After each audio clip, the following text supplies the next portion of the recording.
Hi friends, welcome to ಪ್ರಸಿದ್ಧ idols. ಇವತ್ತಿಂದ ನಾನು ನಿಮಗೆ ಬ್ರೇಸ್ಲೆಟ್ ಸೀರೀಸ್ ಶುರು ಮಾಡ್ತೀನಿ. ಸುಮಾರು ಜನ ಕೇಳ್ತಾ ಇದ್ರು ಕ್ರಿಸ್ಟಲ್ ಬ್ರೇಸ್ಲೆಟ್ಸ್ ಬಗ್ಗೆ ಇನ್ಫಾರ್ಮೇಶನ್ ಕೊಡಿ ಅಂತ. ಸೊ ನಮ್ಮ ಹತ್ರ ಇರುವಂತಹ ಬ್ರೇಸ್ಲೆಟ್ಸ್ ನ ಒಂದೊಂದೇ ಎಕ್ಸ್ಪ್ಲೈನ್ ಮಾಡ್ತಾ ಹೋಗ್ತೀನಿ. ಸೊ ನೋಡಿ, ಇವಾಗ ನೀವು ನೋಡ್ತಾ ಇರುವಂತದ್ದು ಮಂತ್ರ ಬ್ರೇಸ್ಲೆಟ್ಸ್ ಅಂತ. ಇದು ಆಕ್ಚುಲಿ ಫೆಂಗ್ಶು ಐಟಮ್. ಇದ್ರಲ್ಲಿ ಏನಿರುತ್ತೆ ಅಂದ್ರೆ ಚೈನೀಸ್ ಲೆಟರ್ಸ್ ಇರುತ್ತೆ for wealth, attraction and protection.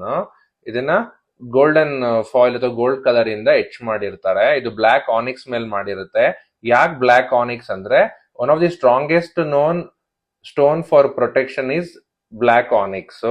And it also offers protection, strength, focus and will power. Okay, ಇದು ಬಿಟ್ಟು it will also provide a shield by refusing the allowing of negative energy. Okay, so ಇದನ್ನ ಯಾರು ಬೇಕಾದ್ರೂ ಹಾಕೋಬಹುದು.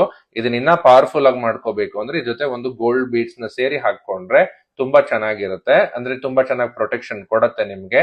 ಮತ್ತೆ ಅದನ್ನ energise ಮಾಡ್ಕೊಂಡು use ಮಾಡಿದ್ರೆ, ಅಥವಾ ಎನರ್ಜೈಸ್ ಮಾಡ್ಕೊಡಿ ಅಂದ್ರೆ ಮಾಡ್ಕೊಡ್ತೀವಿ, ಅವಾಗ ಅದು ವರ್ಕ್ ಮಾಡಕ್ ಶುರು ಮಾಡುತ್ತೆ. ನಾನು ಯಾವಾಗ್ಲೂ ಹೇಳ್ದ ಹಾಗೆ, ಯಾವುದೇ ಬ್ರೇಸ್ಲೆಟ್ ಅಥವಾ ಯಂತ್ರ, ಸ್ಟೋನ್ ಯೂಸ್ ಮಾಡಬೇಕು ಅಂದ್ರೆ ನೀವು ಮೆಡಿಟೇಷನ್ ಮಾಡಬೇಕು. Without meditation you can not activate this any other. For instance, ಒಂದು ಮಾಲೆ ಇರ್ಬೋದು ಅಥವಾ ಬ್ರೇಸ್ಲೆಟ್ ಇರ್ಬೋದು. ಮೆಡಿಟೇಷನ್ ಮಾಡೋದ್ರಿಂದ, ಒಂದು ದೀಪದ ಮುಂದೆ ಕೂತ್ಕೊಳ್ಳೋದ್ರಿಂದ, ಸನ್ ಎಕ್ಸ್ಪೋಜರ್ ಮಾಡೋದ್ರಿಂದ ಮಾತ್ರ ಇದನ್ನ ಆಕ್ಟಿವೇಟ್ ಮಾಡಕ್ಕಾಗತ್ತೆ. ಯಾವುದೇ ಕ್ರಿಸ್ಟಲ್ ಅಥವಾ ಭೂಮಿಲಿ ಸಿಗುವಂತಹ ಕಲ್ಗಳನ್ನ ಸೂರ್ಯನ ವೀಕ್ಷಣೆ ಇಲ್ಲದೆ ಅಥವಾ without sunlight it can not be activated. So this is all about ಮಂತ್ರ ಬ್ರೇಸ್ಲೆಟ್ ಫ್ರೆಂಡ್ಸ್.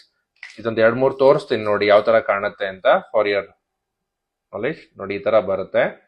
ಇದು ಬೇಸಿಕಲಿ ಫೆಂಗ್ಶು ವಾಸ್ತು ಅಥವಾ ಚೈನೀಸ್ ವಾಸ್ತುದಲ್ಲಿ ಯೂಸ್ ಮಾಡುವಂಥದ್ದು. ಬಟ್ ಸುಮಾರು ಜನ ಕೇಳ್ತಾರೆ ಈ ತರದ್ ಬೇಕು ಅಂತ ನಮ್ನ, ಅದಕ್ಕೋಸ್ಕರ ಇದನ್ನ ತರಿಸಿದೀವಿ. Okay, thank you for watching. ನಮಸ್ಕಾರ.